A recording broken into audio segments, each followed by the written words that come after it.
I say, you've got the greatest profession in the world. You really do. I mean, it's one that has the possibility that few other professions have. Matter of fact, it's a profession that you could say is tailor-made for human satisfaction. There's actually a good deal of psychology and research on human happiness. American Psychologist, which is the flagship journal of the American Psychological Association, maybe about 10 years ago, actually did a whole issue on human satisfaction, human happiness. What's the research and theory on it? And they kind of chronicled, and Time Magazine about a year later kind of picked up on it, and they kind of chronicled, here's what people say about human happiness / satisfaction. They started with some naive early conceptions that went something like this. Really, it was kind of the bucket list theory. How many have seen the movie The Bucket List? You know, so the theory was, hey, if you do really exciting things in your life, you'll die and say, what a good ride. Boy, driven a fast car and climbed this mountain and done this. You know, that's what it's all about. They jettisoned that immediately. Here's what they found.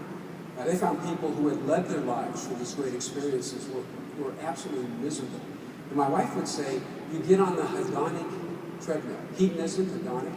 It's just a form of excitement. Temporary kind of medication for the reality. You'd say, look, it's all the same. Addictions are the same. You're doing something in a moment to feel good about that moment. Like if it's gambling or drugs or alcohol or adrenaline, that's the hedonic treadmill. So if it's not that, what is it? Now this is, I'm putting DC, a great psychologist, but he's coming from a strictly lay perspective.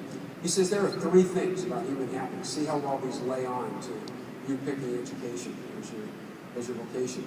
Number 1, you have to get involved in something really difficult and get very good at it. Did you pick a good profession for that? Mm-hmm. Classroom teachers, can you remember the first thing, remember your first day of teaching? What were you thinking at that time?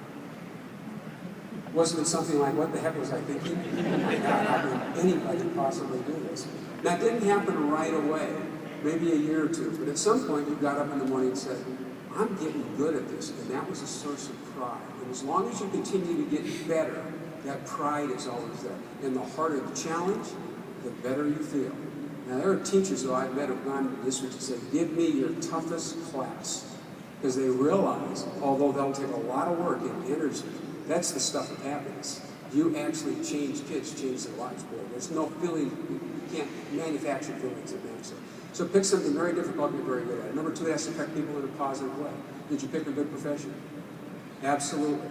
Now again, I've been married to a beautiful psychologist for a number of years. They're psychotherapists. People who are psychologists, psychotherapists, by definition, dramatically affect people's lives. It's happened less than 5 times in our marriage, but just happened about 6 months ago. Jana got a call 2 o'clock in the morning and talked somebody out of ending their life.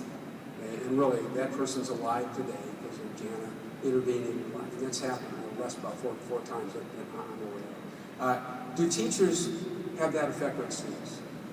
Absolutely they do, and you don't even know about these teachers. She will comment, I can't tell you the story she's told me where a client will have said, school was the only safe place in my life. It was the only place I could go where they had expectations for me, they pushed me, they were rigorous, they had boundaries for me, they gave me free. It's the only place, it was the only safe place in my life. And many of them said, if it weren't for Mr. So-and-so or Miss So-and-so, or brother or sister so-and-so, or fathers, I wouldn't be here today.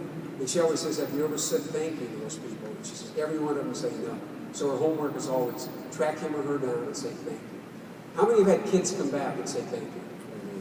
I wish you could be up here, all the hands. See, if you were a group of stockbrokers, not a whole lot of people would have raised their hands. You don't have that effect. The effect you have on people's lives, you don't even get to see it. The kid who comes up to you after 2 decades, they're driving a Mercedes, right? They're dressed better than you, making more money than you. Thank you, brother and sister, Mr. Smith, Mr. John, thank you so much. If it weren't for you, I wouldn't be doing what I'm doing today. And all you can remember as a kid was a pain in the neck the entire time. What's that? You can't look behind their eyes. You might be rewiring their life. And you don't even see it. And then the final thing, pick something very difficult, make good, has to affect people in a positive way. And then number 3, you have to be able to express yourself in it. And without doing that, you're not firing on all cylinders. Teaching should give good strategies, but you should also give you about yourself. And even if you're an administrator, you give you. To your faculty, you give you. To your parents, you give you to students. And boy, people see that. For me, that's an authenticity that just kind of oozes out of some people. I'm getting this person here in front of me right now. And you never forget that stuff. You really don't. not, been in smaller groups, I've asked people, can you remember a single event recently? A single day when somebody said something to you as a teacher, administrator, and you still remember that?